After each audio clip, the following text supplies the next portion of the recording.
Hi, everybody. This is Saad. A few days ago, I received an email from a young physician who wanted to share with me a report that he had come across, which I didn't have a chance to go over until today. And so I thought that I would share some of the issues in that report. So this is coming from CanMEDS, CAN for Canada, Meds for, I guess, medicine, medical doctors. So CanMEDS is a framework for improving patient care by enhancing physician training, developed by the Royal College in the 1990s. Its main purpose is to define the necessary competencies for all areas of medical practice and provide a comprehensive foundation for medical education and practice in Canada. And I got this from the Royal College website, .ca, so www.royalcollege.ca, and then you could look up for what CanMEDS is. And so the report in question is a 2023 report that basically argues, what are some new competencies, some new things that Canadian physicians should develop. And so I wanted to read for you here some of these, so bear with me as I read because it truly is incredible. I won't read you. I think the whole report is 15 pages. I will start on page 11, titled Equity, Diversity, Inclusion, and Accessibility Interim Report.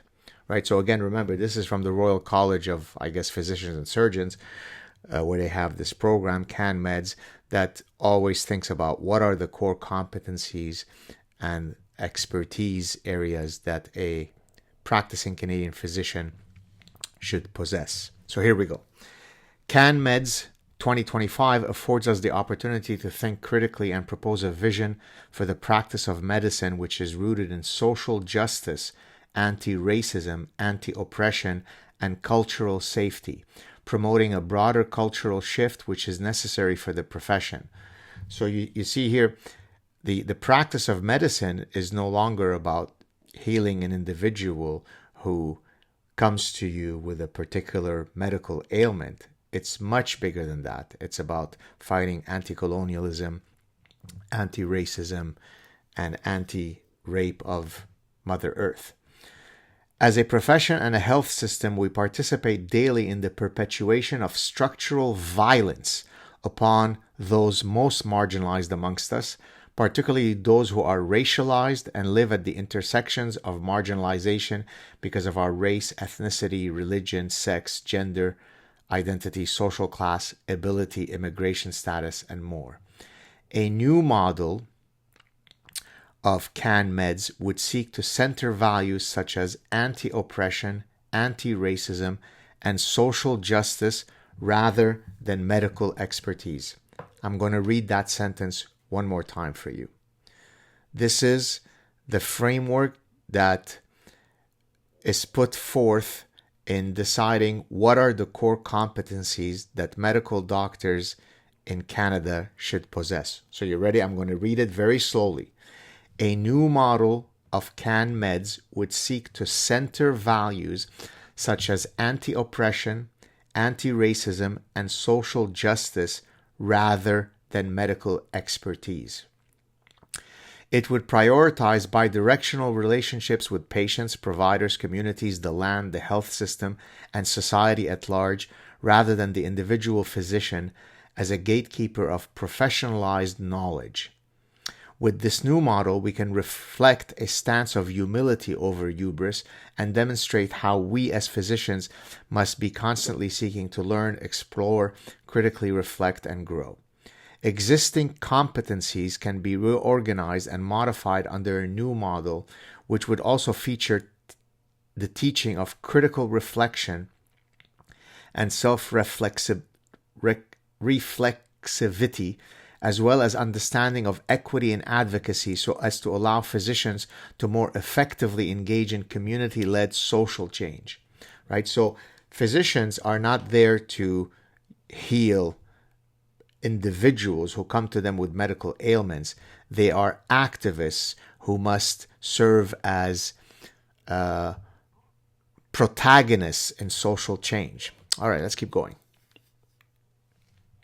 Such a model of CanMEDS would allow medical schools to appropriately embed and infuse lenses of social justice, anti-oppression, advocacy, and equity throughout their teaching, and thereby teach future physicians how to incorporate such thinking into all of their clinical, teaching, and research work. The Anti-Racism Expert Working Group has formed a consensus definition of anti-racism to guide the work of CanMEDS Renewal 2025. So now I'm going to read you the quote of what that framework is. Quote, anti-racism is an explicit stance, a process, and a systematic method of analysis requiring a proactive course of action for individuals, institutions, and societies to undertake.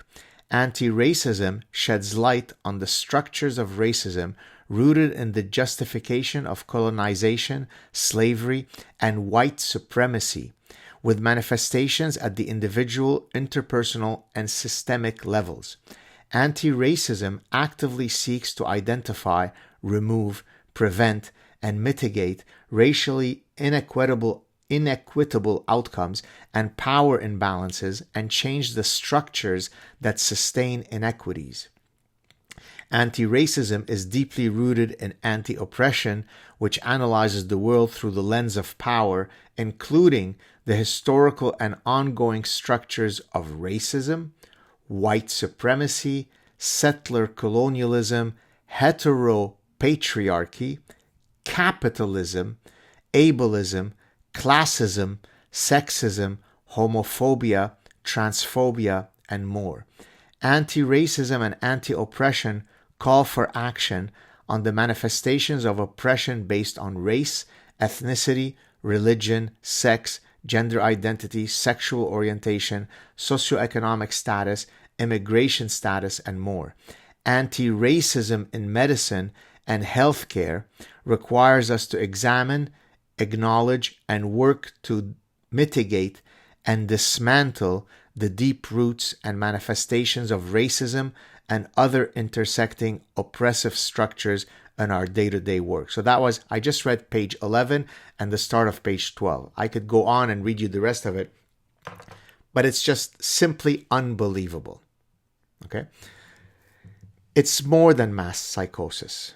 It really is. I mean, I'm not trying to engage here in a, self-patting on my own back, but that's why I use the neuroparasitological framework in my book, In the Parasitic Mind, because nothing could explain such zombified behavior where everyone, including people that have objective knowledge, such as in the practice of medicine, where they can come out with such insane, orgiastic nonsense. So we no longer judge the core competencies of physicians via their medical expertise, but rather through a lens of anti-racism, anti-colonialism, and whatever the rest of the stuff is, heteropatriarchy, right? So, by the way, that concept basically argues that, there's this notion of heteronormativity, that, people, the natural thing is for us to be heterosexual, and that's wrong, right? So, under that lens, heterosexuality is a learned sexual orientation because we live in a heteropatriarchal, heteronormative society, but homosexuality is innate. So we are a sexually reproducing species that relies on the mechanisms of heterosexuality to then create morons like those who generate these reports. But that's because of heteronormativity. So a physician now should fight against heteronormativity, heterosexuality, capitalism. So you go to see your physician and you say, hey, my family comes with a history of colon cancer and I have a blockage. I'm worried that maybe my cysts in my colon have turned cancerous. Can we maybe do a colonoscopy? And your physician looks at you and says, have you thought about perhaps beginning with a land acknowledgement? Have you realized that we must indigenize our medical curriculum? Can you tell me what your preferred pronouns are? Can you tell me how you're going to be an ally to fight against anti-racism? Imagine that we are at this point in our history, 21st century, the governing bodies that determine what constitutes the core competency of a physician are now proposing that it shouldn't be medical expertise. We must be dismantling capitalism and ableism, and we must fight against transphobia. I'm surprised that they didn't put Islamophobia in there. Many, many years ago, I warned you about all this stuff, and everyone kept writing to me and saying, yes, we get it, but surely that's just a problem in some esoteric department in the humanities and some silly department in the social sciences. Surely those ideas are never going to take a foothold, in the natural sciences, in medicine and so on. And I said, no, they will. Because human minds have always had the capacity to be parasitized. What is unique about the current moment is that there is a set of idea pathogens that have been uniquely unleashed, so that the melange, the cocktail of these idea pathogens, has sent us into a descent towards the abyss of infinite lunacy in a manner that is difficult to imagine another historical period where that has happened. Yes, there have been many instances of mass psychoses, of departures from reason, but there is something very, very unique about the specific set of idea pathogens that are affecting us in the here and now in the 21st century. Have a good day, everybody.